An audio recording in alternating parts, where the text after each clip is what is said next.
subcommittee will come to order. I ask unanimous consent that the chair be authorized to declare recesses during today's hearing. Without objection, so ordered. I also ask unanimous consent that the members not on the subcommittee be permitted to sit with the subcommittee at today's hearing and ask questions. Without objection, so ordered. Today we're going to examine the priorities of the Federal Emergency Management Agency and its vision for addressing the challenges the agency faces in meeting its strategic priorities. I want to first welcome our new ranking member, Mr. Katko from New York State. We're delighted to work with you. We also sit together on the Homeland Security Committee, so many of those issues overlap, so I see a lot of opportunities for collaboration. We've met personally, talked about some of our priorities, and we look forward to a great relationship going forward. I also now want to welcome our guest, who is the administrator for the FEMA, Mr. Peter Gaynor, and also a colleague, Mr. Cicilline, who knows Mr. Gaynor and would like to introduce him. So I now recognize Mr. Cicilline. Thank you, Madam Chair, and thank you to the ranking member and the chair of the full committee for giving me this opportunity. Mr. Gaynor served as my emergency management director for the city of Providence when I served as mayor from 2008 to 2014. His talent was then identified by our governor, Governor Raimondo, who took him and hired him as the emergency management director for the state of Rhode Island from 2015 to 2018. And he was then named the deputy director of FEMA and ultimately the director of FEMA, and confirmed twice by the United States Senate.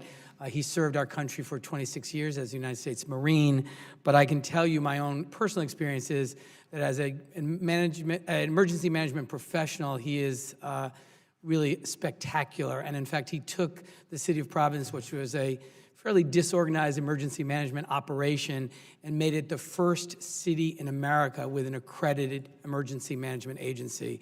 That's just one example of the extraordinary work that he did, and earned the deep respect of all of the partners, both in the city and the state, and someone I know who will continue to carry out this great work ethic and professionalism and dedication to the mission of emergency management. And I learned yesterday that he was testifying before the subcommittee, and I'm really grateful that you're giving me the opportunity to make the introduction. I can say of all the many people I've worked with in my 25 years in public life, Pete Gaynor is at the top of the list in terms of his professionalism, his expertise, his commitment to the public mission of emergency management, and really appreciate the opportunity to share those thoughts with the committee, and thank you. Thank you, Mr. Cicilline. We appreciate that, and we look forward to working with Mr. Gaynor. We're glad now that he's no longer acting. We need that leadership at the head of FEMA, especially during these trying times.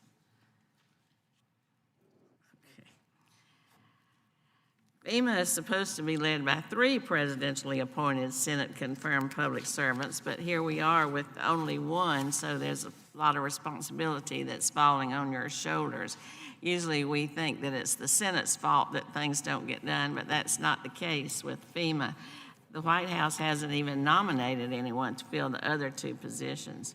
This void in management at FEMA has come at a time when we're navigating several major disaster declarations and a pandemic with potentially devastating impacts all across the country. So strong leadership is essential at every level within FEMA. There's also shared concern in this subcommittee that FEMA's workforce is stretched thin, and you note as much in your written testimony. We want to talk more about how we can address that. It's clear we need some solutions to improve recruitment and retention at FEMA so that the agency can effectively respond to the needs of communities in the wake of disasters. It should go without saying that the government must address the needs of all Americans in disaster recovery.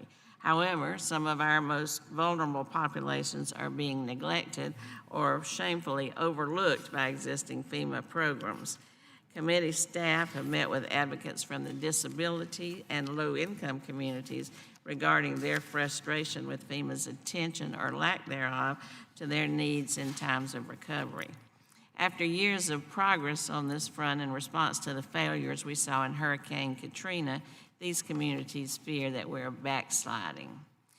We'll discuss these issues too, I'm sure, further on in today's hearing. I appreciate how much you have embraced the Disaster Recovery Reform Act and the long-term benefits it will have, not only for the well-being of our people in times of disaster, but for the resilience of our public buildings and private homes. In the wake of disaster, we should be building back better than what existed before. That's why I was proud of the bipartisan work of this committee in passing H.R. 5756, the Resiliency Enhancement Act, co-sponsored by Congresswoman Plaskett of the U.S. Virgin Islands and Congresswoman Gonzalez Colon of Puerto Rico. Finally, I'm certain that members of this committee will be interested in hearing updates on FEMA's involvement in the effort to prevent the spread of the coronavirus in the U.S. I know there are some developments just happening last night and this morning in the Senate, and we'd like to have you address those if this is the time for expanding Stafford to cover corona. At the state, local, tribal, and territorial level, public health officials are working with their emergency management counterparts to boost public preparedness, safety, and education. To date, FEMA has not been part of the coordinated effort to these ends, as it was in 2000 in response to West Nile outbreak, and we'd like to talk about that. So I'll close by saying we certainly recognize the challenges you face, Mr. Administrator, and we're here to help because we want you to be successful in this job. Our communities need for you to be successful in this job. We look forward to working with you.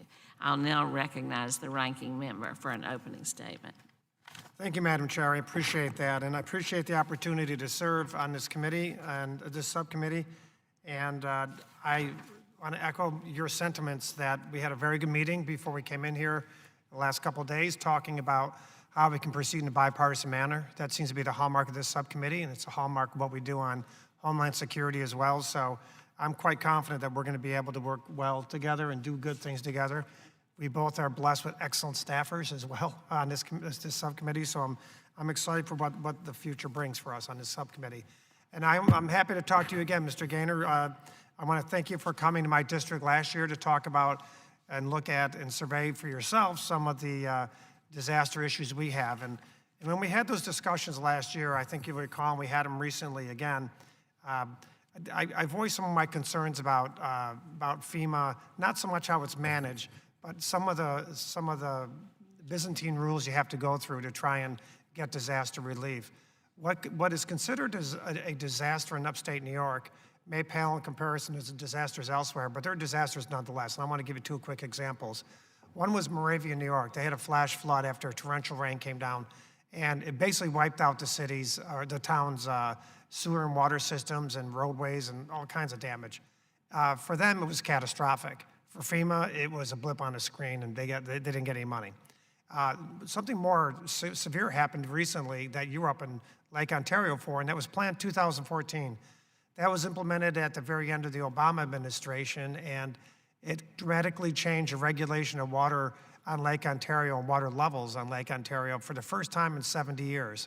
In those ensuing 70 years, lakefront properties were developed. Economic vitality became key for those counties on the lakeshore properties. In fact, one of the counties, 50% of their tax revenue comes from lakeshore properties. And they have been devastated 2 out of the last 3 years since Plan 2014 has been implemented. And again, this year, they're expecting catastrophic water levels again, probably worse than the other 2 years. So again, it may not rise to the level of a big disaster for a place like New York City, but it's devastating for people upstate New York. And when you have hundreds of millions of dollars of damages, and then you have to tell your constituents you don't qualify under FEMA, it's very frustrating. So I look forward to talking with you and developing programs that are going to help that. While we're working to get changes to Plan 2014, it's critical we also work to recover and mitigate against future flooding and find ways to help communities outside the major urban areas that may not meet the damage threshold for a federal declaration. Key issues relate to support for preliminary damage assessments and clarifying how severe localized impacts of disasters are considered in the declaration process. Last year, I introduced H.R. 4358, the Preliminary Damage Assessment Improvement Act that would help clarify the support FEMA provides on damage assessments. I hope we can act on that legislation soon on this subcommittee. I also look forward to working with members of this committee on how we can further improve the declaration process for disasters with localized impacts. From a broader standpoint, it's critical for us to focus on how we can approach disaster response and recovery in an innovative and common sense way that makes sense for local communities hit by disasters for the federal taxpayer. I believe it can be done, and I'm confident with your leadership we can get there. I appreciate the progress being made on reforms we enacted in the Disaster Recovery Reform Act. However, as we are learning, more reforms and streamlining are needed to ensure communities can recover faster and smarter. Time is money, and the longer it takes for communities to rebuild, the higher the cost not only for those communities, but also for the federal taxpayer. So it serves no one when recovery drags on. We must find ways to do things differently to help speed up the process, and I'm confident that you're the person to do that. The DRRA was a good step in cutting through some of the red tape, but more is needed. I look forward to hearing from Fema, from you, Mr. Gaynor, and working with members on the committee on ensuring our emergency management system works effectively for communities preparing for, responding to, and recovering from disasters. And with that, Madam Chair, I yield back. Thank you. I now recognize the chairman of the committee, Mr. DeFazio. Thank you, Madam Chair. Thanks for holding this hearing. Mr. Administrator, thank you for being here today. Congratulations, I guess, on taking the job and being confirmed. It's a very difficult job, as we all recognize. I took the committee down to Puerto Rico and the Virgin Islands a few weeks ago, and I, in particular, the FEMA person in the Virgin Islands is very impressive. I guess it's his second tour of duty there, and you know, Puerto Rico's still a work in progress, I think, but I think FEMA's trying to get things on track. I couldn't tell whether some of the problems had to do more with the government of Puerto Rico or what the concern was, but I mean, there's still, you know, I think they were going to finally start doing some housing reconstruction this month, and they say it's going to ramp up quickly. They've still got 24,000 blue tarps there. And then we went over the other side of the island, which is a different story. I mean, not only do they still have hurricane impacts, but the earthquake was quite devastating. You know, for one thing, their schools were the hurricane shelters. Hurricane season's 3 months away, and the schools are collapsed. And most of the public buildings, too, are unusable because they were pretty much all 60s, 70s vintage before, you know, we came up with more modern techniques and realized the extent. One thing, though, and hopefully you'll address that here, is that we still don't have approval for permanent repair assistance. I met with a group of the mayors over in Ponce, but they represent the whole earthquake zone.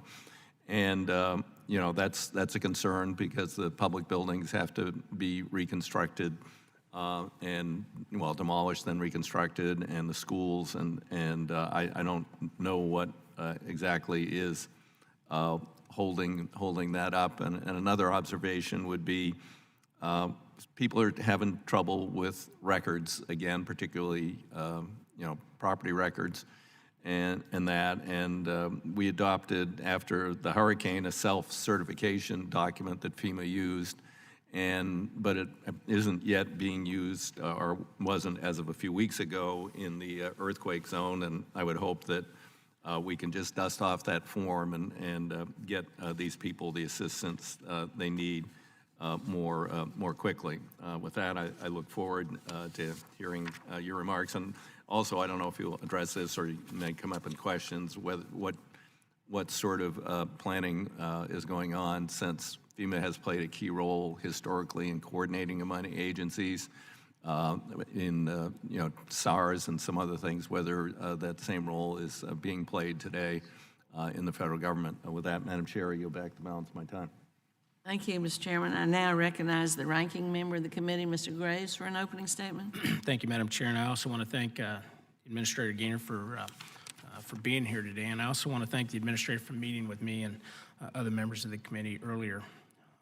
You know, ensuring there is ongoing communication it's very helpful for members whose district have obviously been impacted by disasters. FEMA has a lot on its plate, and I know we've got more than 640 open disasters dating back to 2000. With 2017 and 2018 being record years for disasters, We have to find some innovative ways to speed up recovery and get people and communities back on their feet more quickly. Otherwise, FEMA resources are going to continue to be stretched thin, which slows that recovery process even more. But red tape and bureaucratic requirements that may have been intended to save taxpayers' dollars, I think actually cost the taxpayers more. And when FEMA resources are spent to claw back a few $1,000s from an individual who applied for those funds in good faith and may have spent those funds to repair their home, and I think it costs more to collect those funds or claw them back. And it also re-victimizes those disaster victims. And that's why I introduced the bill, the Preventing Disaster Re-Victimization Act, which requires FEMA to waive those debts for victims in instances where the agency was at fault. And I very much appreciate the committee unanimously approving that bill last month. But there's many more examples where current law and in practice, they simply don't make sense. They increase costs and they do slow recovery. And I hope to work with you, Administrator Gaynor, and the other members of the committee on additional reforms to improve this process. There's also a lot more under your portfolio, including preparedness and response. And I hope today we can also hear a little bit about FEMA's unique role with respect to coronavirus.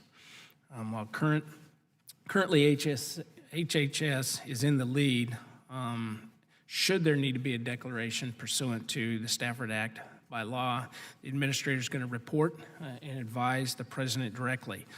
This requirement in law was a change after Hurricane Katrina to ensure the president is advised directly by the government's emergency management expert.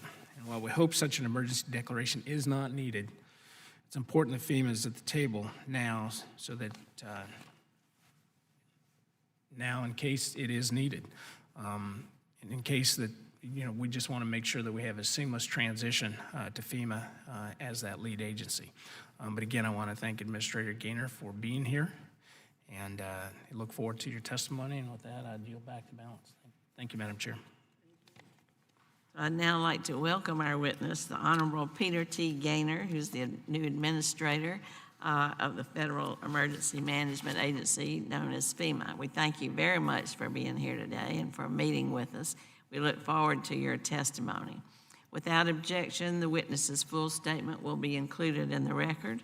And since your written testimony has been made a part of the record, the subcommittee requests that you limit your oral testimony to 5 minutes. So, Mr. Gaynor, the floor is yours. Good morning, Chairman DeFazio, Chairwoman Titus, ranking members Katko and Graves, and distinguished members of the subcommittee.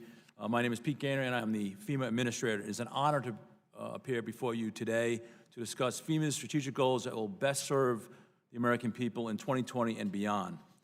Interwoven into our priorities is an understanding that emergency management is about putting people first, both the disaster survivors we serve and the individuals who serve them. The principles within our strategic goals for 2020 were designed with lessons learned from recent historic disasters, which have tested our nation's ability to respond to and recover from multiple concurrent disasters. Recovery from these historic disasters continues today, even as we pivot to prepare for emerging threats facing our homeland. Resiliency is at the heart of America's heritage, and I remain confident that FEMA's ability to respond to any disaster, as well as support the efforts to contain and mitigate COVID-19. Experience has demonstrated that one of the most effective ways to support FEMA's mission is by building a culture of preparedness before disasters take place. Developing resilient communities reduces both loss of life and economic disruption. Every dollar invested in mitigation is estimated to save the American taxpayer $6 in future spending. It is for these reasons that building a culture of preparedness is the first goal within FEMA's strategic plan. As a former emergency manager at the state and local level, I am mindful that all levels of government share a fundamental responsibility for disaster preparedness. In 2020, I'm directing the agency to focus on advancing shared responsibility across FEMA's mission space. One of the most important ways to increase our preparedness for disasters begins with standardized building codes, which are designed to protect lives and property. State, local, tribal, and territorial governments must play a leading role in incorporating and enforcing disaster-resilient designs within our communities. Presently, less than half of U.S. jurisdictions have adopted the latest disaster-resilient building codes. FEMA will also continue to promote shared responsibility of preparedness by implementing the Building Resilient Infrastructure and Communities Grant Program, also known as BRIC. This year, FEMA was able to make $250 million available through BRIC to support pre-disaster mitigation programs designed to protect community lifelines and build more resilient infrastructure. As we move towards full implementation in October of this year, BRIC will continue to allow for larger and more consistent investments in preparedness. One of the most important considerations for building codes and mitigation projects is the risk of catastrophic flooding. Flooding is the most common and costly natural disaster in the United States. 98% of the counties across the country have experienced a flooding event. Mitigating these risks to protect people and property is not only a moral imperative, it is prudent fiscal policy. The investment in pre-disaster mitigation across the country has resulted in $100 billion in avoided losses over the past 40 years. In 2020, FEMA is focused on ensuring Americans are protected from floodwaters both physically and financially. Flood insurance is the first line of defense. Managing risk through insurance helps families recover faster after disasters and reduces the overall cost for taxpayers by lowering applications for assistance programs. In response to the 2019 flooding season alone, FEMA paid $1.1 billion for 33,000 validated claims. Yet, despite these advantages, only 33% of the people living within the special flood hazard areas carry flood insurance. FEMA hopes to coordinate with Congress to make flood insurance more financially accessible to all Americans to close the insurance gap. But to fully build a culture of preparedness, we must seek to incentivize external partners to proactively adopt better risk management practices by reducing federal support for repetitive post-disaster repairs. FEMA's second goal is to ready the nation for catastrophic disasters. This includes low and no-notice incidents, which can overwhelm governments at all levels and threaten national security. Our nation's readiness largely depends on the emergency management professionals who execute FEMA's mission. I have had the opportunity to see our dedicated employees across the country firsthand, and I believe that we must support FEMA professionals as they support the American people. Therefore, it is vital that we remain laser-focused on supporting our workforce by ensuring that our culture is reflected in our core values.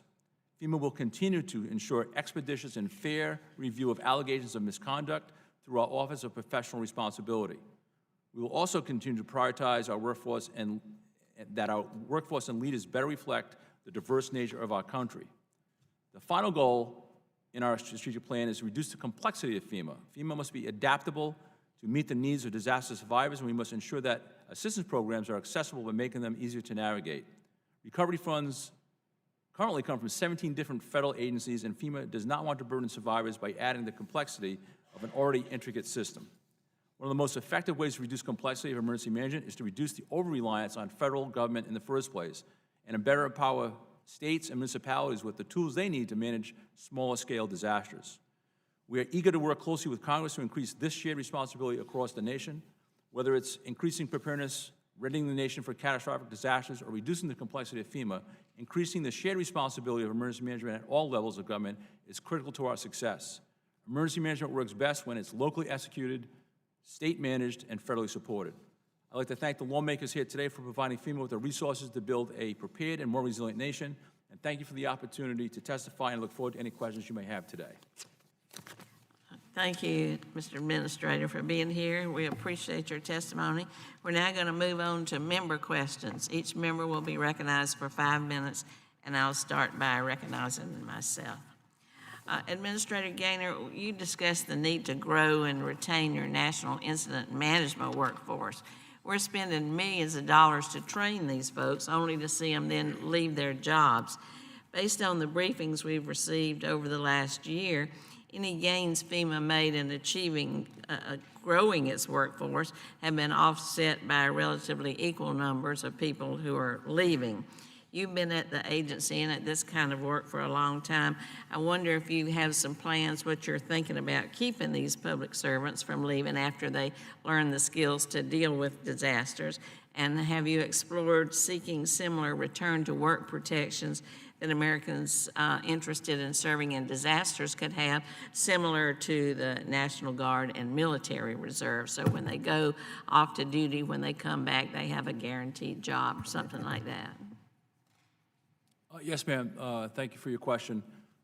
First, I'd like to say that I think I have the greatest workforce in federal government, along with the greatest mission in federal government, helping people before, during, and after disasters. we have been focused on making sure that we attract, recruit the best qualified individuals from across the country to come and join our mission, as well as retain all those great employees that come here to participate in providing disaster assistance to disaster survivors across the country in all sorts of different circumstances.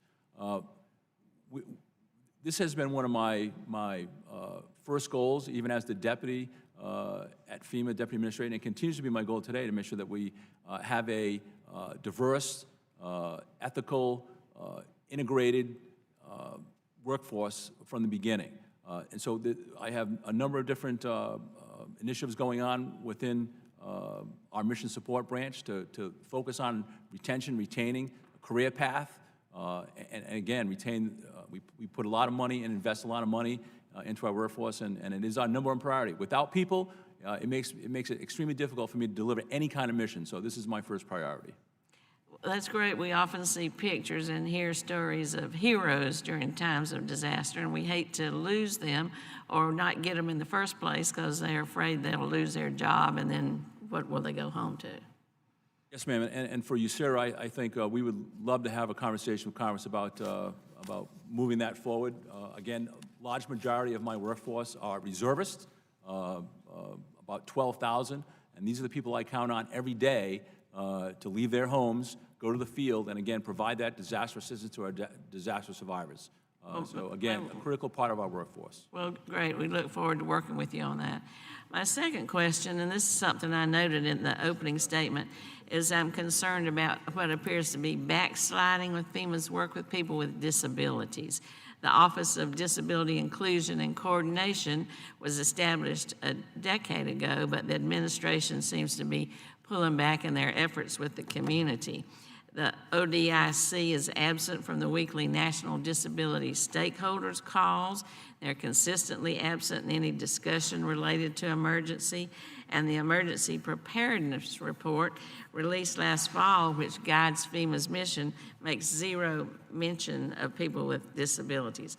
Could you speak to these concerns and give some assurances to us, as well as the 61 million Americans who have a disability, that you are not forgetting them and that you do see them and their challenges? Yes, ma'am.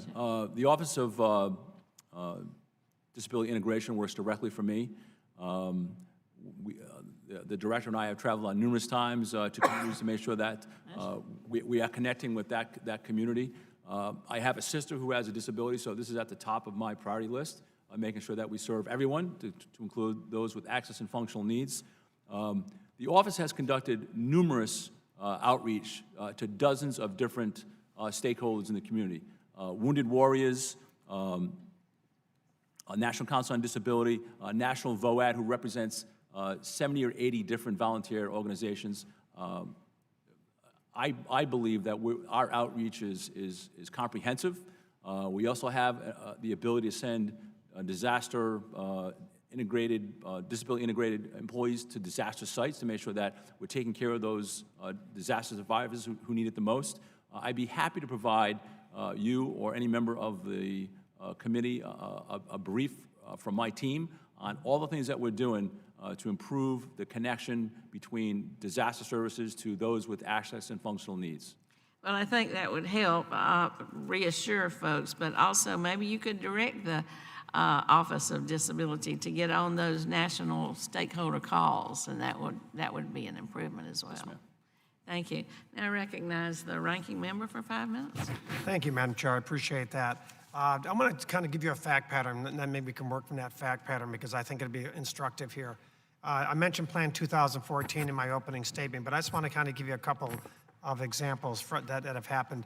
Since Plan 2014 has been implemented, there's been catastrophic flooding on Lake Ontario, two out of the first 3 years of its implementation. Sodas Bay makes up 50% of the tax revenue for Wayne County or the shoreline properties, and they've been dramatically affected. And the town of Sodas Bay really is literally going to be underwater this year, and there's multiple restaurants, marinas that are probably going to not survive financially. Same with Fairhaven next door. Greenpoint Marina, for example, been in existence for 115 years, is on the verge of going out of business because they've suffered over $4 million worth of losses and damages from these two flooding acts. You can put your face on this too. Bill and Karen Dunn, they bought a house in 2017 on Lake Ontario that had not had flooding in 90 years.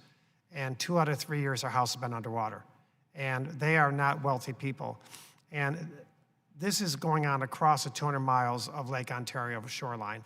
And to date, 0 FEMA funds are going there because of the technical rules, if you will. And I know I've talked about this, and I'm not to accuse you, I'm just saying, I want to know how we can fix this and think about this. And then you add into what happens in those small town disasters, we're really a blip on the screen for FEMA, but for those small towns, they're catastrophic disasters, like I mentioned with Moravia. Now, I know the Disaster Recovery Reform Act directed FEMA to give greater consideration for localized impacts of disasters and declarations. And I know you pushed out some guidance to your regions, but from a practical standpoint, how is localized impact giving greater weight? And what are the shortcomings now? What can we do moving forward to try and get a better handle on this? And if it needs legislation, tell me what we need. Yes, sir. As it reflects to flooding, and whether it's in your district or across the country, really the best defense against flooding is insurance. 1 inch of water is $25,000 in damage. And if I can give you an example from Hurricane Harvey in Houston, we have a couple different programs that we offer in disasters. One of them is individual assistance, and the cap for individual assistance is about $34,900. That's the max you can get. And the other program is NFIP, National Flood Insurance Program.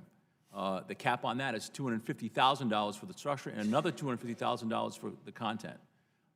So in Harvey, very few people max out in IA, very few.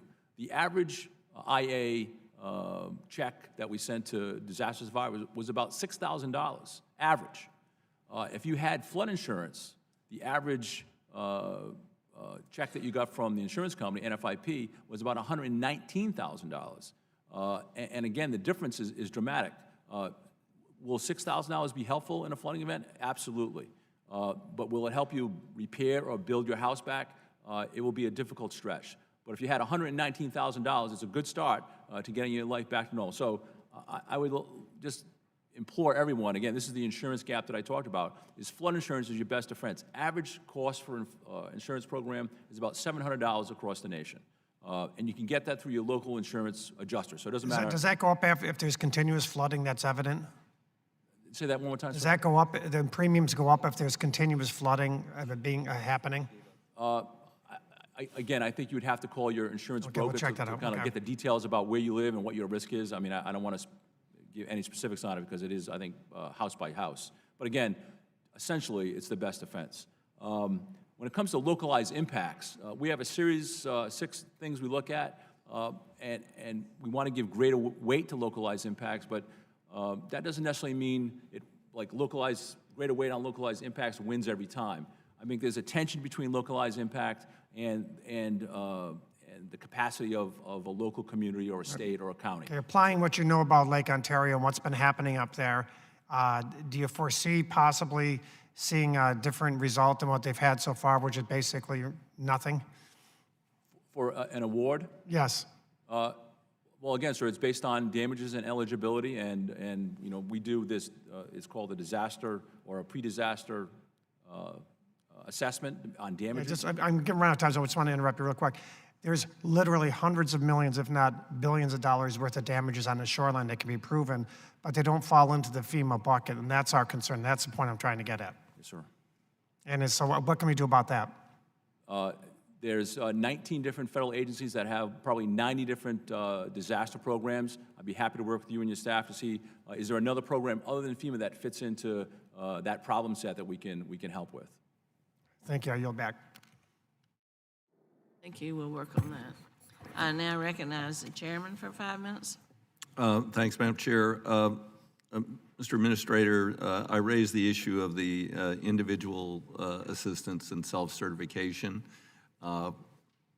consequent to what I had heard in Puerto Rico, and you had developed this process previously, but it isn't being currently applied for the earthquake victims. So what's the rationale to change back to the more difficult process?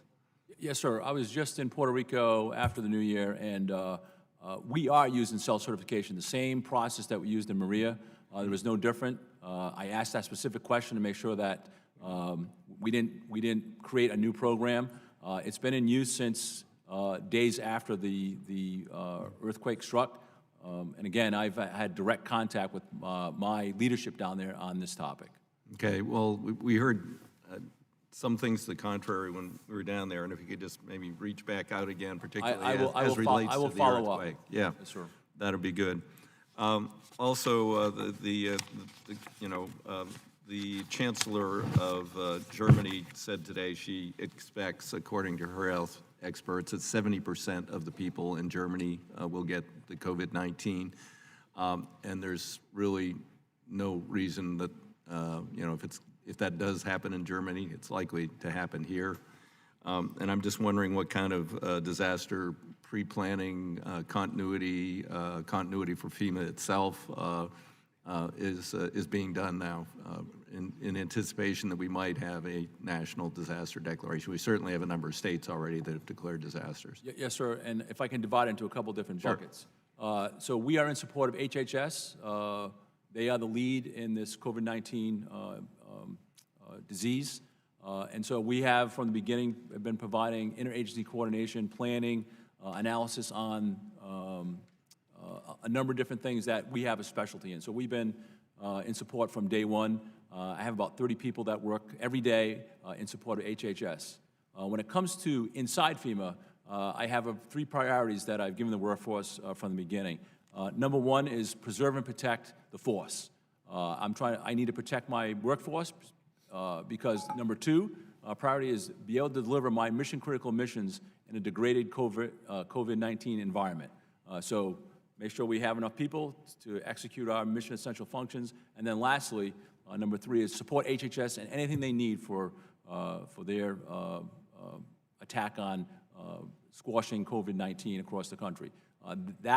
Those are the 3 priorities that we operate on today. We have members of the task force that are in consultation with them daily about what they need. And so it changes every day. It's fluid. It's dynamic. And I know the administration is looking at all tools at their disposal to battle COVID-19.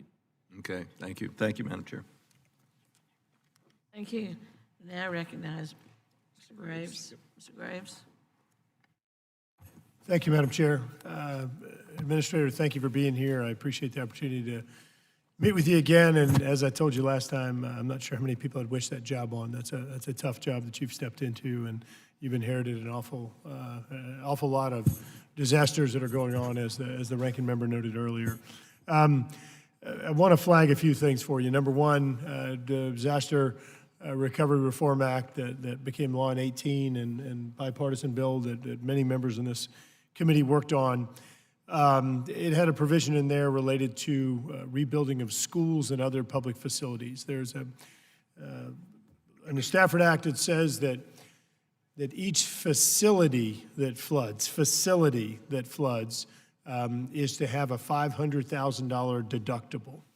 The way that FEMA has applied that is they have applied that $500,000 facility, which I view as being in a school. They've applied it to a storage shed, they've applied it to a gymnasium, they've applied it to the elementary school building, they've applied it to the middle school building, they've applied it to the high school building, they've applied it to the cafeteria. So all of a sudden, what would have been a $500,000 payment that I think Congress intended in Stafford has become, who knows, an $8 million payment. Many of our schools get their funds from property taxes. Properties have been destroyed during the flood, so you can just see this whole cascading effect. So in that bill, Congress enacted a change that made it clear it was $500,000 per facility, period, for a school, for a jail, whatever it is. That was law over a year ago. We have schools that still have not been rebuilt from our August 2016 flood because FEMA has not changed their rules. They have not implemented this law that was put in place over a year ago. So we have children that are being affected. We have schools that are doubling up. We have temporary buildings. We have schools that are literally in the same shape they were in before because they can't afford to rebuild them because they can't afford the deductible. Could you please make this a priority and fix this? The law is crystal clear. I think the law was clear before. Now it's even more clear, if that's possible. Would you please make this a priority and get this fixed as soon as possible? Yes, sir, and I'll look into the specifics of how we have applied it in actual, right down to the local and county and state level. I don't know enough detail about how we're actually applying it, but you have my commitment that I'll get you feedback, and we'll compare what the law says and how we're applying it, and we'll work towards making Thank sure you. that we... Administrator, meet the intent of the law. I don't think there's any argument over what the law says. Actually, Congress has stepped in and done the same thing in the past for past disasters whenever FEMA has applied, and again, in my opinion, inappropriately applied Stafford. So there's nobody who should be reinventing the wheel. You can cut and paste what you've done in the past and just apply it here. Second issue, just because I'm burning time here, second issue, we also included a provision in there that I think was very well thought out, bipartisan support, that says that FEMA should get together with the Federal Highway Administration and develop standards for evacuation routes. And the reason is because in the event of disasters, we have found that many of our evacuation routes are inundated or otherwise impassable. Now you think about that for a minute. If our evacuation routes are impassable, that's a big deal. In our August 2016 flood, the interstate barrier between the east and west lane actually served as a levee. We needed levees, not there, which exacerbated flooding to the tune of 6 and in some cases maybe as high as 8 feet higher inundation on the north side of the interstate. And so it actually created victims because the people couldn't get off the interstate. They were stuck on these little interstate islands. We had to fly helicopters to drop food and supplies to them. It was ridiculous. So we put a provision in and said, hey, get with Federal Highway Administration, develop the right standards. Nothing has been changed on this interstate, nothing. Would you please look into this and make this a priority? There was some very tenuous guidance that was issued that didn't even come close to hitting the mark on this. So would you please look into this and make sure that this works? I will, sir. All right, last question. I'm going to guess that if you did work and you didn't receive a paycheck for a couple of years, that would probably make it very difficult on you. I don't know if you're married, but your spouse, your family. We have contractors in Louisiana that have done work in the Virgin Islands. Look, I know we can point fingers at everybody. We can point fingers at the companies. We can point fingers at the USVI government. You can point fingers at me. I don't care. Administrator, this is not okay. You're losing your disaster response capabilities across the United States. You're going to be limited to having 2 big companies left. They're going to gouge you on prices. This is not in your interest. Would you please step in and provide some leadership and address this? I yield back. Yes, sir. Thank you. I now recognize Representative Holmes Norton for 5 minutes.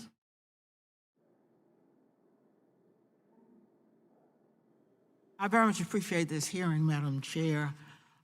Administrator Gaynor, I looked at your strategic plan. It covers 4 years. I looked at your so-called Publication 1. You call it a capstone document. Given the extreme weather, and some of it has been discussed here, and they, of course, amount to floods and fires and hurricanes and earthquakes, there was no mention of the climate change that may be the cause of these increases and this seriousness. So I need to know whether you recognize what is happening across the country and across the world as significantly different from what FEMA has experienced before, and that climate change is real. Yes, sir. Yes, ma'am. Just to be clear on Pub 1, Pub 1 is really focused on the people of FEMA, and that's kind of the purpose of that document. So when it comes to climate change, we are at FEMA committed to respond to any disaster, no matter the cause.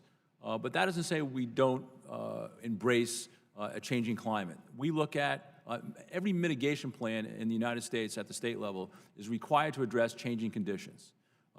They need to change the extreme environment. They need to address infrastructure. They need to address demographics to make sure that we address it. You can look at the past 75, 80 years, and I'll just pick hurricanes. They are more frequent, they're more intense, they're more costly, they're more deadly, and we understand that. And from my role here at FEMA, and this is the same concept I've had as a local and a state, we embrace all of those things. And I'm not going to argue with the science of it. My real job is to make sure that the nation, I'm prepared to deliver those disaster resources to the nation, no matter of the cause. And so I'm going to get graded on my response to a disaster, and you can name any one of them, and that's what we're focused on. However, we embrace all of those things to make sure that we have good planning, that we invest in pre-disaster mitigation. We realize that we cannot sustain the cost of disasters like we've seen in 2017 and 2018. We need, and again, I thank Congress for passing the DRRA that allowed us to set aside 6% of disaster costs for pre-disaster mitigation. That changes the dynamic in the country, saying that we're going to invest in pre-disaster mitigation before disaster happens. That's my tool to address some of those concerns that you have. Well, your answer is important because obviously what we're experiencing today is a difference in quality and in quantity of what we have ever experienced. So you are going to be the capstone agency. There's no way to get around who the nation will look to. So I appreciate what you've said. Now, the nation's capital, which I represent, is located on two rivers, the Anacostia and the Potomac, and has experienced very severe flooding. I mean flooding even on our main avenues where the archives are, where the most important businesses are. I'm very pleased in your testimony, while you didn't mention the word climate change, you did talk about resistant infrastructure. You did talk about catastrophic flooding. What is FEMA doing to prepare for urban flooding, where you may have whole cities underwater, or important parts of cities like the nation's capital? What is FEMA doing to prepare for that kind of catastrophe that could face not only the nation's capital, but many other cities which are located on the banks of cities? Yes, ma'am. Or rivers? I think we're addressing all kinds of flooding. So I think when people think of flooding, they think of a hurricane and Houston that floods. But again, in my opening statement, 98% of the counties in America have flooded. So it's just not coastal communities; it's any community that really. Is that new? That virtually every community has flooding. Is that new in the United States? I think over time, that's we kind of say laughingly that if it rains, it floods. So, and again, just because you're not on the coast doesn't mean that you won't flood. And so one of the things we ask individuals, homeowners, is assess your risk where you live. Are you at risk of flooding? And if you're at risk of flooding, do you have flood insurance? Again, it's the best defense against flooding. It will get you back to normal quicker than a FEMA individual assistance program where, again, the average in Hurricane Harvey was only about $6,000. I'd rather give you that check for $250,000 because you insured your home, and maybe another $250,000 because you insured the contents of your home. That's how we really want to make a difference in the United States, is close that insurance gap so people are best protected. The FEMA headquarters is in a rented building in Washington, D.C. We're in a commercial building. Across the street from me is the education department. My building, because it's commercial, is insured. The building across the street from me is a federal building, which is not insured. So again, we really need to take a hard look at what we insure in America to include homes. And just as, what are we doing to address local problems? I'd be happy to connect with the D.C. local emergency manager to see how they're doing it, because it really is, again, back to shared responsibility. They have a mission to make sure that in this certain specific case that they reduce or minimize flooding in Washington, D.C. So I'd be happy to connect both of you to see what they're doing in tangible terms to prevent that from happening. Thank you, Madam Chair. We now recognize Ms. Gonzalez-Colon for 5 minutes. Thank you, Madam Chair, and good morning to Mr. Gaynor. And first of all, I want to say thank you for always answering my calls, my text regarding many of the issues regarding Puerto Rico and the three major disasters, Hurricane Irma, Hurricane Maria, and now the earthquakes at the southwestern part of the island. So, I mean, for me, it's important every time we do have cases, as you may know, that you are always there. So I appreciate that. It's been a bit different. I was taking notes of Chairman DeFazio's comments in terms of the roundtable we got with the mayors in Puerto Rico when the TNI committee went there, as well as many other members of Congress. And many of them are still wondering when major approvals for start the permanent works mitigation projects are going to happen. Can we have the current rate of Maria projects, Hurricane Maria projects worksheets approval in terms of the municipalities and the state government? Do you have that information? I just missed, are we talking about Maria or earthquake? Maria. And Hurricane Maria, okay. Many of the mayors in Puerto Rico, the municipalities, are still asking when the major projects are going to be approved. So I'm asking if you do have a rate of approval of those major projects worksheets. Again, I was down, I met with you and the governor, Puerto Rico, the staff of Core 3, and my leadership down there, Alex Amparo, on many of these topics. It is, and we met with mayors, as you well know, and part of our goal is to make sure, and there's many small projects that we want to get on the street. Our goal was to get 200 small projects a month approved. And we're last month I think it was 211. It will grow, and those small projects directly impact the 78 municipalities on Puerto Rico. It will help those mayors show progress and recovery. We are committed to make sure that we keep that pipeline open and get those small projects into those communities where it will make a big difference. Not really big projects, but projects that make a difference in a small community anywhere in Puerto Rico. So again, it is one of the priorities of my priorities, and it's a priority of Mr. Amparo's to make sure that we deliver on what we said. Thank you. And maybe not for now, but if you can submit the committee data regarding the approval and disbursement on emergency funds still pending, as well as approval for start of permanent work and mitigation projects pending.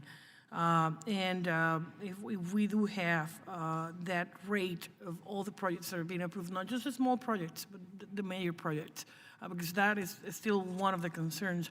I do know that the new governor requested a change for the alternative procedure. My question is the new delivery model now full implemented on the island? Is that better in terms of taking cases more easily? New delivery model.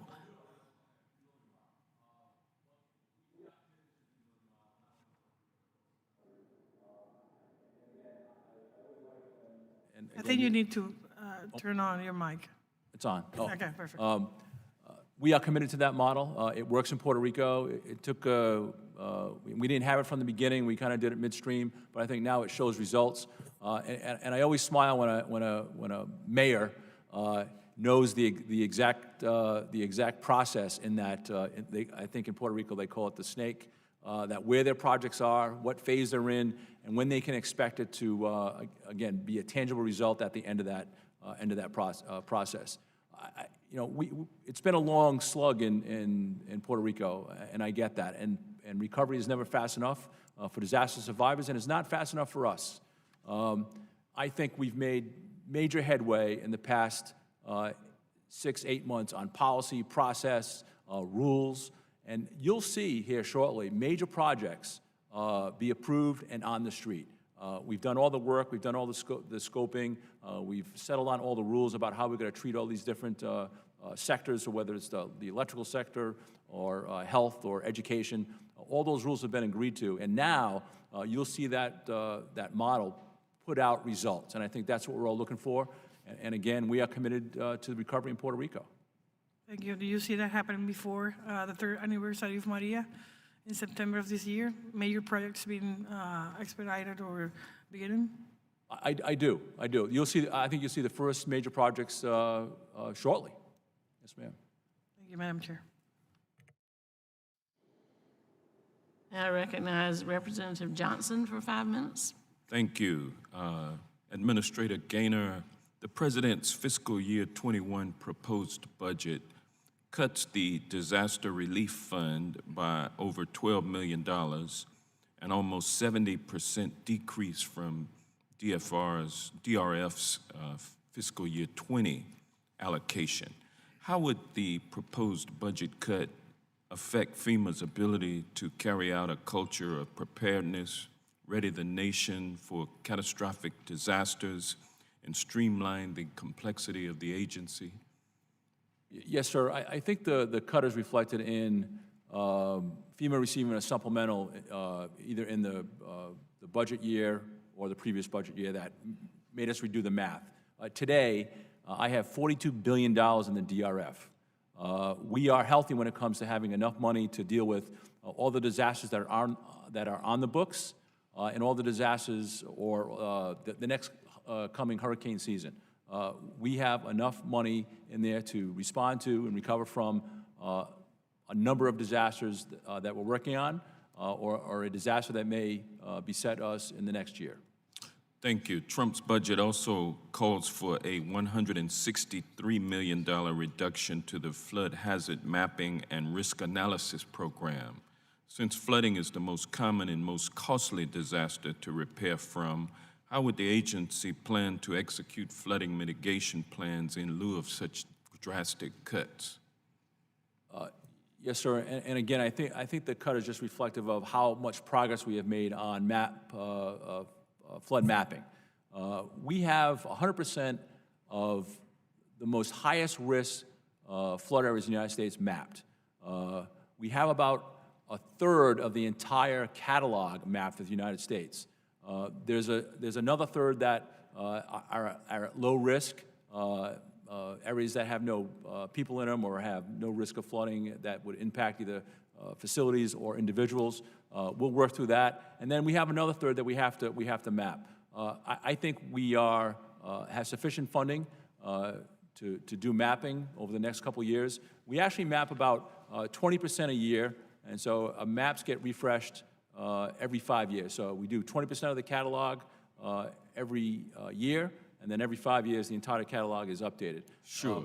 So we can always do more, but right now I think we've made good headway. We've digitized the majority of these maps today.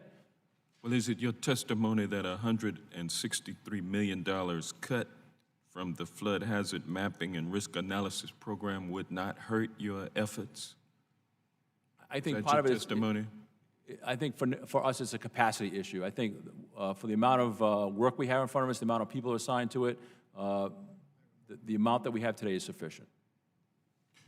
Well, let me ask you this question, sir, and thank you. As I know you, one of the most prevalent issues facing the agency currently is an understaffed workforce. In response to Chairwoman Titus's question, you stated that you seek to create a diverse, ethical, and integrated workforce. Can you expound on how you plan to achieve this objective and explain why you believe that a diverse workforce is important in enabling FEMA to accomplish its mission? If I answer the last one first, because we need to reflect what the country looks like. And so having a diverse workforce is important to us. This past October, and one of the members referenced Pub 1, which is We Are FEMA. And it really is about who we are, what we do, how we deliver our services, and what we believe in. And so I have doubled down on our core values of compassion, integrity, respect, and fairness. That's how I want every employee to operate. If you use those core values to operate in sometimes a complex, difficult, challenging environment, you'll never make a wrong mistake or have a wrong solution. We need to invest more in our incident workforce. Today, I have enough personnel to respond to anything in the United States. We have a challenge on the recovery side. Again, I think Member Graves referenced 640 open disasters dating as far back as the year 2000. So there's a lot of open disasters. Last year, flooding was prevalent across the Midwest. About 70 brand new disasters last year. So we need to do a better job in again, telling people who we are so they want to join our ranks. Again, I believe I have the best mission in federal government, helping people before, during, and after disasters. I need to attract those kind of people to come to FEMA so I can deliver those services to the American people. We are working hard at it to make sure that we double down on how we recruit, where we recruit, and how we retain people. It is important to our mission. Can't do it without people, and that's the bottom line. Thank you, sir. I yield back. Thank you. Now I recognize Mr. Palmer for 5 minutes. Thank the chairman. Administrator Gaynor, this is an issue that I'd brought up, I think, on the Oversight Committee, and I want to revisit here about the FEMA trailers. And there was an Associated Press report from December 2017 that detailed FEMA's management of trailers leased to disaster victims, and noted that the federal government spends up to $150,000 for these mobile homes, which are used for about 18 months and then auctioned off for considerably less than what FEMA pays for them. Since this report initially came out, and I assume you're familiar with that report, has FEMA made any changes to, first of all, the process by which they procure these mobile homes? And they're not your fancier mobile homes to start with. That price seems rather high, but in your disposition of them afterwards. Yes, sir. We are cognizant of the cost of all sorts of disaster supplies or material. I've only got a little bit of time, so I want to really drill down on this. So what concerns me is I understand that there'd be some issues with storage or parking these things after you use them, but does it make sense to pay $150,000 for a housing unit and then auction it off for prices below $10,000? So there's a certain cost of doing business in emergency management. So we buy supplies, we buy water, we buy food, we buy housing units to be ready. And in some cases, you may not have enough, and you have to go out to the market to buy more, and so sometimes you pay a premium. But our mission is to deliver. I understand, but and I'm trying to help you. This is not just from a practical perspective that if you paid this for these mobile homes and they're used for 18 months, does it make sense to have an inventory, or does it make sense to go out and have to pay a premium for these when you could probably buy a more upscale unit for less? I'm trying to figure out if there's a way that we can manage this and not cost the taxpayer so much money. Yes, sir. I think the root of this problem, I think, is post-disaster housing across the United States. So just not California or other places. Post-disaster housing is an issue. We are working with states and counties and locals to help improve post-disaster housing because it will minimize the use for these trailers and mobile housing units. I think for me, these are the last resort kinds of things that we want to implement. Right. I think no one wants to move into a travel trailer after living in a 2,000 square foot home. We want to put those disaster survivors in something. That's not what I'm asking, and maybe I need to put this in writing. I'm just trying to figure out, does it make sense to pay $150,000 for a unit, use it one time for 18 months? Is it more, and then auction it off for less than $10,000? Does it make sense to inventory those, retrofit, refurbish them so that they can be used again? And first of all, so that you have some level of preparedness the next time you need some, instead of having gone out and pay these high prices. Also, in regard to debris removal, Alabama suffered a horrendous swarm of tornadoes on April 27, 2011. My hometown of Hackleburg, Alabama, the F5 was named the the Hackleburg tornado was wiped out. And FEMA's report said that there was about 10 million cubic feet of debris that was removed. Some of us think that it was a good bit more. And one of the things, before I was in Congress, I ran a think tank and I was looking at this. FEMA apparently, it almost looked like a single source bid for debris removal. It was about $40 per cubic yard. When I know some of the counties refused to go along with that bid, the state has to pay, I think, about 25% of that cost. And they were doing it for $10 to $15 a cubic foot. If your estimate of 10 million cubic feet is correct, that would have been $400 million. 100 million of that would have come from the states. When you do debris removal, do you have multiple companies that you go out for bid for, or is there one or two companies that you rely on all the time? So we don't do debris removal. I know you bid it out. No, we reimburse for debris removal. Correct. So the contract for debris removal, and if we just want to keep it simple from a state point of view, the contract is between the state and the contractors or the vendors that they hire. So they have to follow federal procurement laws to make sure that they do it correctly. They make sure that it's eligible and reasonable costs, and only then do we reimburse. But we have no contract between debris removal vendors. That is strictly between, in this case, the state and the vendors that they select. Is the Army Corps of Engineers involved in this process?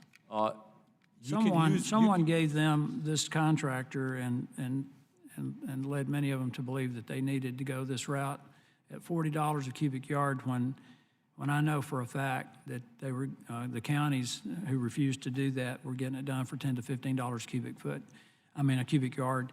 So that may not be something that you've looked into, but you know, we keep looking at all these disasters and Madam Chairman, the cost keeps going up and up and up, and I'm all for getting in there and helping people. I really am, but I think we need to maximize every dollar to get it to the people that need it, and also the tremendous burden that's imposed on states.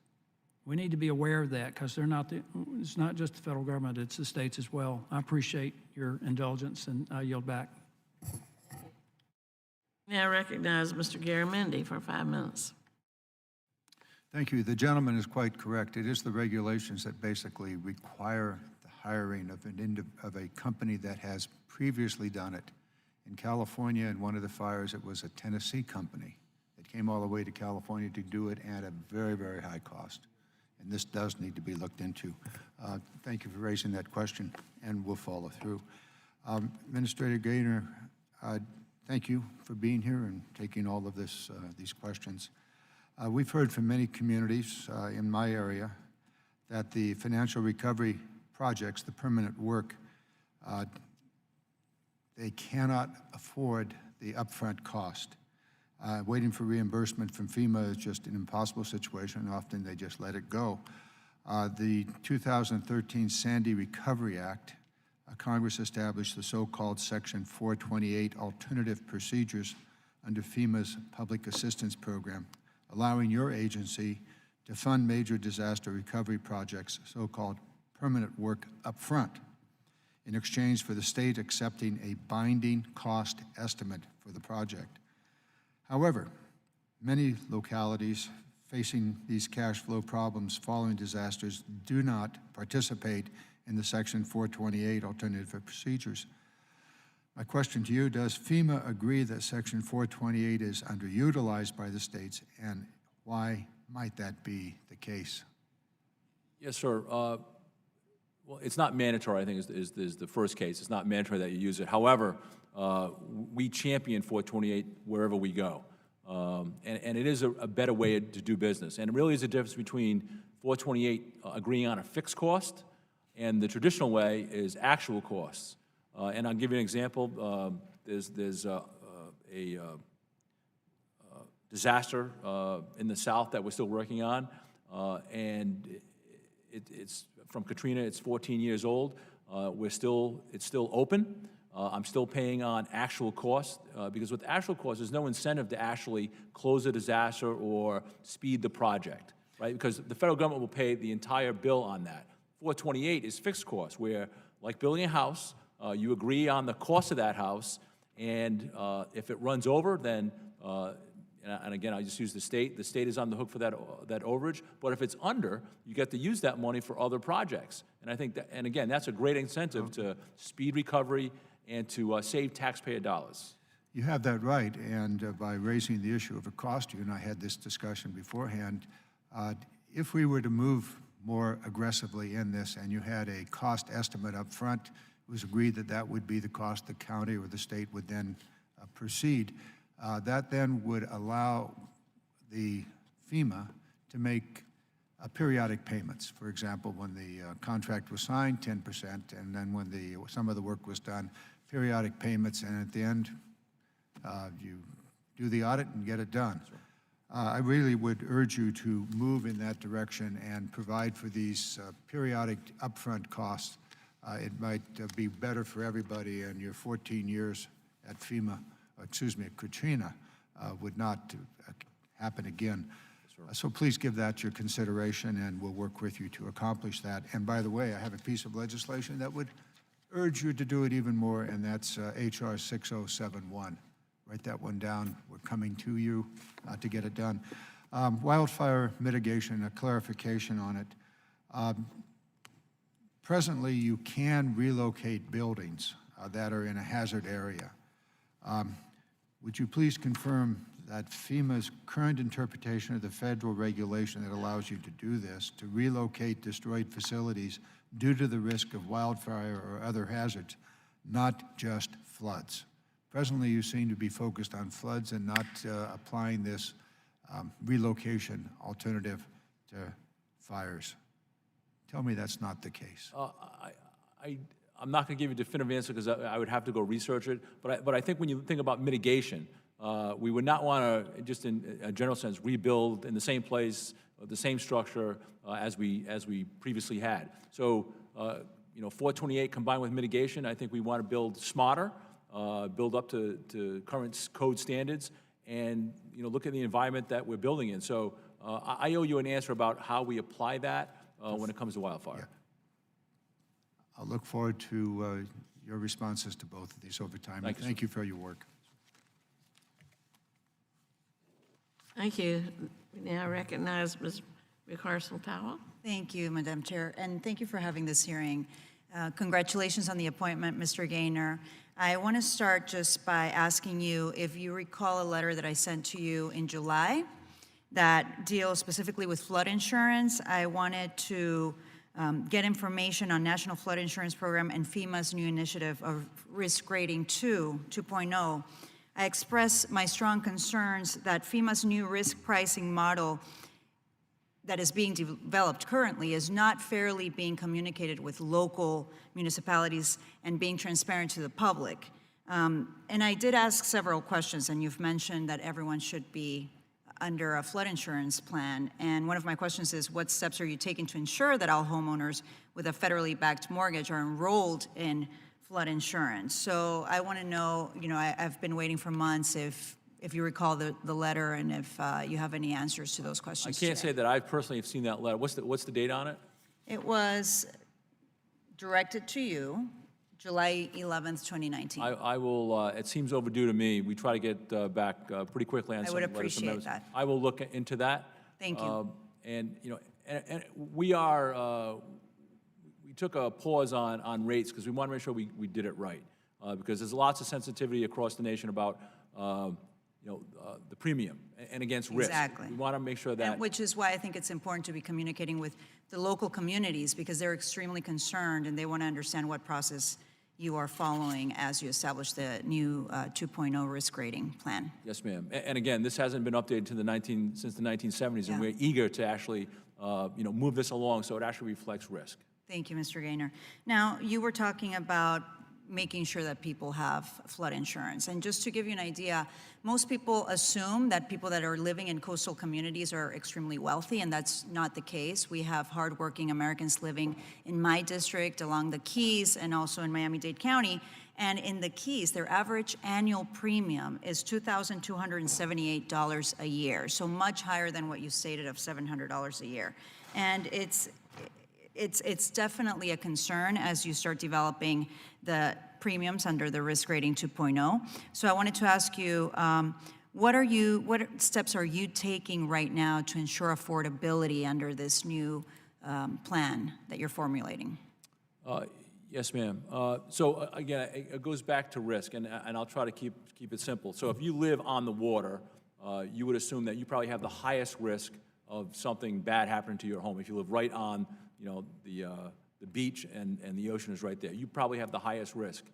Some of our maps don't reflect that in a really elegant way. We have these hard drawn lines where once you go over a certain line, the risk really drops off a cliff, and that's not reasonable. And so we want to make sure that if you have the highest risk, you should probably pay the highest premium, and then as you work your way to less riskier locations, that you have lower premiums.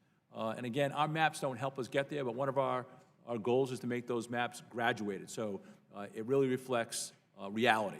We're looking at what's it cost to rebuild a house. That's good to hear. Mr. Gaynor, I'm going to cut you off because I have so many questions. Thank you so much. We definitely have to meet after this hearing to discuss that issue more. But also, you're saying that you have enough money, that you're not really concerned. We had Hurricane Irma back in 2017. It's going to be almost 3 years this summer, and we're still waiting to get the reimbursements for my community. Just to give you an idea, the city of Key West is still waiting on $3 million to be obligated. City of Homestead waiting on nearly $12 million. Florida City, $4 million. Miami-Dade County alone is waiting for over $100 million. While I thank you for the funding that we have received after my request, I just need to hear from you that we're going to be receiving those reimbursements quickly because we're now entering another hurricane season. This was a hurricane category 4. Scientists are talking about categories 5, 6, and higher. And I'm very concerned that we're not prepared, once again, and we haven't even gotten those reimbursements. Yes, ma'am. If my staff will connect with you and specifically what reimbursements are you waiting for, but typically we reimburse the state, and the state actually does all the validation of the projects, making sure again they're eligible, making sure they're reasonable, making sure all the documentation is there, and then we haven't gotten the state hasn't received those funds yet. So it's still sitting at FEMA. Last, because my 5 minutes are up, and I'm very concerned that we are not following all the appropriate procedures and policies in all the different federal agencies to prepare for coronavirus. And so I want to ask specifically, what conversations have you personally had with the Secretary of Health and Human Services as we are entering into this outbreak here in the United States? Yes, ma'am. I have personally not had any conversations. You have not had a seat at the table in these, you have not been at the table discussing what you need to do for emergency response. The Secretary of Homeland Security and his deputy have been at the table on the task force. We are in support of HHS, so at the staff level, that's where my focus is right now, and making sure that I support the Secretary and all the things that he needs support from. So again, interagency coordination, planning, analysis, all those things that we're really good at, we're supporting him right now. And you have all the supplies you need to provide assistance to areas that would be hit by this outbreak from one day to the next. Are you ready? So when you say supplies, what do you mean? What do you mean? Beds, tents, food, water. So we have warehouses across the country with all sorts of commodities for all sorts of, it's an all hazard approach. So we have commodities from coast to coast. We have commodities on Puerto Rico. We have You're ready? On Do you Hawaii. feel ready? We are ready every day. Is FEMA ready? FEMA is ready every day because every day. That's what I want to hear. And the simplest term is earthquake day, right? It could happen tomorrow. So we are ready. We're ready to support HHS, who is in the lead for the COVID-19. And until that changes, we'll remain in support. Thank you, Mr. Gaynor. Welcome. Thank you. We now recognize Ms. Fletcher for 5 minutes. Thank you, Chairwoman Titus. Thank you for holding this hearing, and thank you, Administrator Gaynor, for being here and taking the time to testify today. You have already touched in your testimony a little bit about the area I represent and some of the complications we saw after Hurricane Harvey. I represent Texas's 7th Congressional District in Houston, and my district had some of the most affected areas during Harvey and in the response. And I know from that experience and from being here that FEMA personnel are stretched thin, are managing responses across the country, especially during Harvey. We had wildfires, we had other hurricanes. It was a tremendous effort, and we know that we ask the agency to do a lot and often with limited resources, and appreciate the good work that FEMA did in our community and across the country. That said, I think that most of us on this committee still see room for improvement, as I think you do as well, in how we respond to natural disasters. And often the recovery is just slower than we need it to be. In our experience, and I kind of want to touch on some of the things my constituents have told me were particular challenges for them, because what I would like to see, and I think the purpose of this hearing is to talk about ways we can improve and streamline disaster response. And we've already done legislation that's gone through this committee to try to help with some of the challenges that we have seen. But the greatest concern that I hear from my constituents is that we just haven't made enough progress in preparing for future storms, and that there is a lot of confusing process in the disaster recovery process. So I'm hopeful that implementation of DURA will lead to more resilient communities and processes before catastrophic events happen. But I would like you to touch on a couple things, and I've only got a few minutes left, so I'm just going to put them out there, and if you can address these, that would be great. One, can you talk a little bit about how FEMA plans to incentivize investments and reduce risk from a pre-disaster perspective? And right now, the other thing that really seems to be a challenge to me that we're working on, and I'd love your perspective on, the disaster response and disaster preparedness are currently split between a variety of agencies. I wrote down earlier, you said 19 agencies and 90 different disaster programs.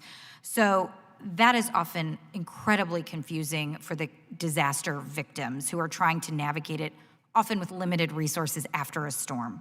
So what do you see as the largest gaps when it comes to communicating and coordinating with those agencies, whether it's the SBA or HUD or even the Army Corps following a disaster? And what tools do you need that you currently lack to close some of those gaps? What can we provide that could help close those gaps?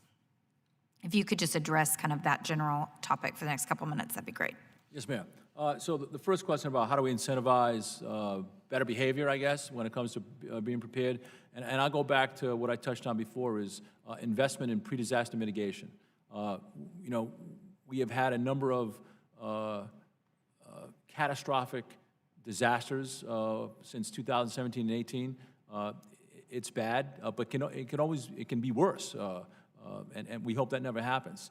But I think the passage of DURA allowed us to set aside 6% of all disaster costs to do pre-disaster investment in pre-disaster mitigation. That is a game changer in my point of view, that we're going to actually take money before a disaster happens and invest that in making our infrastructure more resilient. And the money in the new program, BRIC, Building Resilient Infrastructure in Communities, is aimed at community lifelines. These are 7 community lifelines that, if any of these are interrupted, like telecommunications, energy, if any of those are interrupted, life changes in that community. And so can we invest this money, this pre-disaster money, in making those things more resilient? So when a disaster happens, we bend, but we don't break, and we snap back to some better result if we had not invested in pre-disaster. So that's the best thing that we've done locally, but that's just not a federal responsibility. That's a shared responsibility. Sure. So I would encourage locals and states and counties and tribes and territories to invest in their own pre-disaster mitigation programs, because again, this whole thing works best when locals and states and tribes, territories all work together. Sure, and I think that goes to the coordination point. So with the time we have left, can you talk a little bit about coordinating among the federal agencies and helping victims get the help they need? If I think about coordination today, I think about Puerto Rico and the big disaster and many different full-time federal agencies down there working together, combining all their resources together to drive at outcome-driven recovery. Right? Not just using FEMA money for a certain project and using HUD money for a certain project, but trying to figure out how do we leverage all this great federal money and opportunity into a better outcome. We're doing it in Puerto Rico. We're doing it in other places across the country. We need to be better at it. One is we're working with HUD to how do we close the gap on temporary housing repairs and permanent housing repairs. That time in between is too long. It's not fully integrated, and we want to change that. So any help on any of those topics, I would enjoy help in making it less complex and speed recovery. Okay, well, thank you. I see that I've gone over my time, so I encourage you to continue to coordinate, and I really encourage you to look at the experience of recovery from the perspective of the disaster victim and trying to help that coordination, and we're going to do what we can to try to help that as well. Thank you so much, Madam Chairwoman. I yield back. Thank you. We now recognize Mr. LaMalfa for 5 minutes. Thank you, Madam Chair, for allowing me to help keep you company here in the committee today. And thank you for Administrator Gaynor for appearing in front of us. First of all, I want to say thanks, heartfelt thanks to how much help FEMA has been in Northern California over 3 different disasters in the last 3 years, really, starting with the Oroville Dam spillway situation, which could have been a lot worse, but indeed required an amazing amount of cleanup and restoration of the infrastructure there. Then the Carr Fire west of Redding, California in the north, and the Camp Fires we know from the Paradise area in Northern California. So you've been extremely helpful on that. Just a few nuances I'm going to go over with you on how some of the things can be executed. So going to the Carr Fire situation, which a lot of that happened on the Whiskeytown National Recreation Area, a park west of Redding, and a particular lake there called Rainbow Lake nearby. And the particular issue I'm talking about is something called the Misselbeck Dam that is, the issues there start with the fire that wiped out so much vegetation on the national park there, and the debris that subsequently with the record rainfall we had, which in itself was a disaster, some of the effects of the rain was a disaster, swept much sediment into the lake and the outlets there that would help to keep the lake level. The pipes and devices there to keep the lake level as they see fit. A lot of sediment there. It had been fairly well maintained, but was overwhelmed by all this here. So FEMA was asked if they could help with the clearing of some of that silt and sediment in order to make those functional. And my understanding is on 2 different occasions they've denied that application for the assistance from the 2019 rainstorm subsequent to the fire, claiming that they didn't have the information on the sediment levels before the disaster and that maintenance has been done. So what we do have is information from our state experts at CAL FIRE, who a lot of times work hand in hand with, about the conditions that were there of the maintenance of the project, the maintenance of those drains and such. So my question is, why does FEMA disagree with local experts on that, state experts on that? And then how would a small community service district, like is up there in the place called IGO and ONO, how in the world would they ever be able to take care of all that sediment after a fire, being a small district? And so I'll stop there and see what do you think of those thoughts? And then there's also a question on a 60-day period after a disaster too. But how would a local district do that? Why would FEMA disagree with the assessment by the state CAL FIRE organization? Yes, sir. I do not know the specifics of that particular project or that particular issue. I'd be happy to get with my staff, get with Bob Fenton, who's the worked with them. regional administrator, and look into that and give you and your staff feedback about decision-making, and I'd be happy to speed that along and get it done here in the next couple of days. I appreciate that, because again, it's very important. There's really no way the local service district could do that. And you could have a situation where the dam, I mean, I guess we're lucky in a way we've had almost a drought this year, but the dam could overtop with the inability to regulate the flow that way. So also on the Whiskeytown and the Carr Fire situation, there was a private contract, or a private site had been cleared around there for tree and debris and such. And they had a contractor do that, but there was also nearby a public building, a public facility, which is a police station and a park ranger's office, also very important to that operation. FEMA would now have to send, they only did the work on the private building, they would now have to send a second contractor a second time to do cleanup on a public site rather than one that when they were there 40 yards away doing a private facility why wouldn't they do all in one when they have the opportunity, when they see, especially since it's a public building right nearby? Why would they not do that? Again, sir, I mean, I don't know the details, but I'd be happy to get back to you on some of that decision-making. Okay, because that would be a cost-saving measure and a time-saving one as well, so, because they end up doing both. Okay, lastly, when we're looking at fire disasters, it doesn't appear that FEMA has been quite as geared towards dealing with, forest fire disasters, wildfire, as maybe they're unfortunately versed on hurricanes and floods and things of that nature. So standing burnt trees, they're still standing but will be a hazard. In my view, they should be counted as a debris that would be in an area that FEMA should be looking really hard at. Delayed damage from sediment, as we talked about with the car fire in Reading into Whiskeytown and then into the watersheds around the campfire in Reading, should be looked at more closely too. Now, I do got to give you kudos for the clearing that was done in Reading, at the Paradise, Magalia, and the Concow areas up there on clearing out the lots where buildings had burned down, and there's a lot of toxic material in a footprint of a building. So FEMA made the decision to do that just because it was important, so, and pay for 90% of it. So that was very important and much appreciated by the community there. But other sediment issues and other issues having to do with wildfire recovery, I would just ask FEMA to work with us more on having a more definition on how you deal with post-wildfire disaster problems in it, other than, unfortunately, especially lately, has been a lot of hurricane, a lot of flood too. So anyway, and I say that with all appreciation for the efforts you've made in the area, and I know you have a lot to worry about. You're stretched pretty thin, but these are just things I think we can fine tune, and would love to have that opportunity to work with you more on that, okay? Yes, sir, we'll get back to you on all those things. Okay, thanks very much. Thanks for your time. Thank you. Apparently, while you've been sitting here, Mr. Administrator, your Atlanta office has found evidence of someone exposed to coronavirus and has closed down for 2 weeks with people teleworking, waiting to hear for more guidance from HHS. Have you gotten any word about that?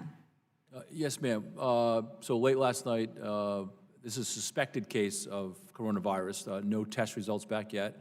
But an abundance of caution, back to my priorities to preserve the force.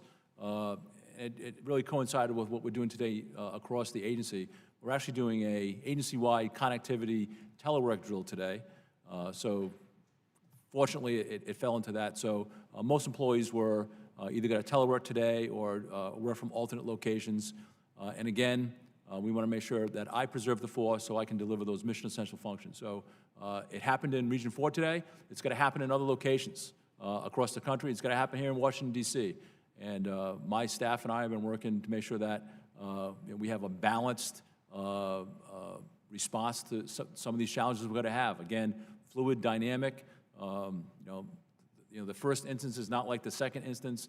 And so this is, again, I have my leadership working on it right now to make sure we adapt to the changing circumstances and we make good decisions. Thank you. Ms. Plaskett, recognized for 5 minutes. Thank you, Madam Chairwoman. And thank you, Mr. Gaynor, for being here. Of course, thank you for your service before coming to FEMA. And I know you have an incredible task on your hand. So many people relying on your agency immediately after storms, after disasters. And that's a heavy burden I know that you have. But I think you're very able for the job, and we're grateful to have you there. I wanted to ask you a couple of questions. One was about, first, I understand now that the Virgin Islands has been put under a federal coordinator that is working with Puerto Rico. Can you tell me what was the reason for, because initially we were told that we would not have a federal coordinator, that we were doing things appropriately, and now we have a federal coordinator underneath Puerto Rico. And while my sister, Jennifer Gonzalez-Colon, knows that, I love Puerto Rico, they're our nearest neighbor, they are a behemoth in comparison to us and can suck a lot of resources and attention that we would otherwise have gotten. Yes, ma'am. So I had visited both Puerto Rico and U.S. Virgin Islands. I went down to the U.S. Virgin We're America's paradise. They're Puerto Rico, yes, land yes, of sun. I don't want to we're get into that argument. I go around the country to see how disaster recovery is progressing. When it came to the U.S. Virgin Islands, I had many discussions with the governor and his staff, Adrian Williams from Director of Recovery, about the speed of recovery, and I wasn't satisfied that it was going fast enough. And I have a deep bench when it comes to federal coordinating offices, and one of my top FCOs is Bill Vogel. He was down there right after Maria. Sure. And And he's back now. he's back We're now. happy to have him there. And he's doing tremendous. And we made some really great headway. We were held up on education, trying to move Sure. education in schools, get kids back in schools. We've moved that along in a big way. And again, it's about leadership, and it's about making sure we have the focus on it. So why don't we have our own federal coordinator and not sit underneath Puerto Rico if your bench is in fact deep? Because I think Mr. Amparo, who's in charge of recovery for Puerto Rico, is also trying to deal with earthquake. And I think, just again, we weren't expecting the earthquake. Sure. And so I think he's stretching a lot of different ways, both in Maria recovery and now as we proceed in the earthquake recovery. It's prudent, I think, a prudent leadership move to move Mr. Vogel to And so USVI. he would be considered our federal coordinator, not underneath Puerto Rico, but reporting directly to Washington? Oh, no, I think there's administrative report to Mr. Amparo for the Caribbean. So I guess my question is, if Mr. Umpire is caught up with Puerto Rico and its massive, not only hurricane recovery and rebuilding, but also earthquake, why not have Bill Vogel be a federal coordinator for the Virgin Islands and report directly to you? Or to whomever in... I mean, I think typically the way it works across the country is the FCOs report to the regional administrator. So Mr. Von Essen out of Region 2 in New York City, he's the one that coordinates all those things at the region. So that's typically the way we do it across the country. Okay, well, you talked about schools just a moment ago, and one of the issues that we have now with a school that we had a mobile unit placed on the island of St. Croix, where I live, in Frederickstead, the Arthur Richards Middle School, which was completely destroyed, has now a Sprung Center, a mobile unit. We also have an elementary school, Alexander Henderson School there. There are massive odors coming from there, and the school has had to be shut down. I don't know if you're aware of this. The builder of that school, AECOM, has said that it's not under warranty anymore and they have no responsibility. Although the complaints were initially told to them well before the warranty was out. Can I get your support in having some discussion with AECOM to address this issue? Our children, our teachers have had to leave the school for periods of time, days at a time, because of this, and it's very concerning. So I will talk to the governor or Ms. Williams about their contract with AECOM. Great. And I'll do that this week. Great, thank you. I know the legislature, our local legislature, is very concerned about this. The other thing I wanted to talk about, I'm almost running out of time, is with regard to fixed cost estimates. You know that March 20th is the deadline when we have to have all of our fixed cost estimates in place for all projects funded through the alternative procedures in the Virgin Islands. If the March 20th deadline is not met and is not extended by FEMA, the consequences may be significant. Projects in the Virgin Islands that are not funded through the Alternative Procedures Program cannot take advantage of the unique assistance provided to the islands by Congress. That March 20th deadline is right around the corner. How many projects do you know have been completed by the Virgin Islands, and how many are outstanding? I don't know. I try to stay out of that, the FCO's Okay, well, I business. can tell you that over 300 projects have not been completed as yet, and that March 20th deadline is coming. I understand from the Virgin Islands that they're working on submitting a request for an extension. Can you explain to us or understand what is causing the delay in this, and because of that, will an extension be granted? So I don't know of the specifics of the delay. We believe that deadlines drive progress, and so we try to keep to those deadlines as much as possible. We try to work with our partners on USVI and other partners across the country on making sure that we drive recovery as hard as we can. I'll look into what is the major holdup.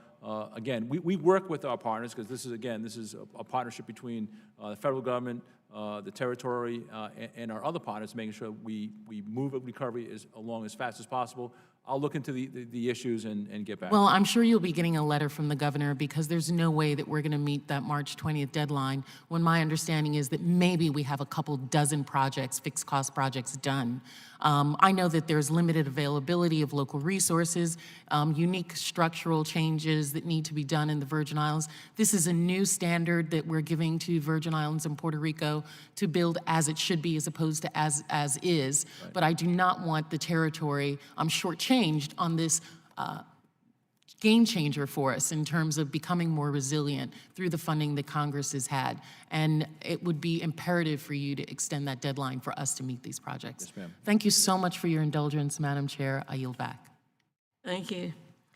Mr. Administrator, I just have one last question before we close. I mentioned this in my opening statement that there's supposed to be 3 of you, the administrator and 2 deputy administrators. We don't have 2 deputy administrators, but you've recently created what's called a chief operating officer.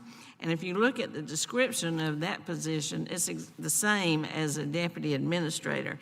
And we're just wondering if you did this to try to get around the Senate approval process or what your thinking is. Yes, ma'am. No, I did not try to do this to get around the Senate. You know, for me, it's a practical solution, and the practical solution is picking the right people for the right job, for the right place, and try to keep the train moving in the right direction. We will work with the administration on identifying nominees, but until then, Ms. Coleman, who's the Chief Operating Officer, will kind of drive the internal bus of FEMA, all the things that are important to people, IT solutions, procurement, all those things that are how we run a efficient business. And when the administration makes a nomination and that person gets confirmed, that COO position will sunset. But for me right now, it's about keeping stability, making sure I select the very best people that I have in FEMA. I have some wildly talented people, both politicals and career. And in this case, this is a decision to make sure that we keep moving forward on all the things that are important to FEMA and all the things that are important to the nation. Well, I appreciate that, but you're responsible for the continuity of government. We just don't want you setting a bad example that now other agencies follow as an attempt to short-circuit the process. I try to set a good example every day. We appreciate that. Well, thank you very much for spending your morning with us. I think you answered some questions, allayed some fears, and promised to coordinate with us both on individual projects and bigger reform issues like recruitment and retention. So thank you very much. Are there any further questions from members of the committee? Seeing none, I'd like to thank you again for your testimony, and I'd ask unanimous consent that the record of today's hearing remain open until such time as our witness has provided answers to any questions that may be submitted in writing. I ask unanimous consent that the record also remain open for 15 days for any additional comments and information submitted by members or the witnesses to be included in the record of today's hearing. Without objection, so ordered. If no other members have anything to say, the subcommittee stands adjourned.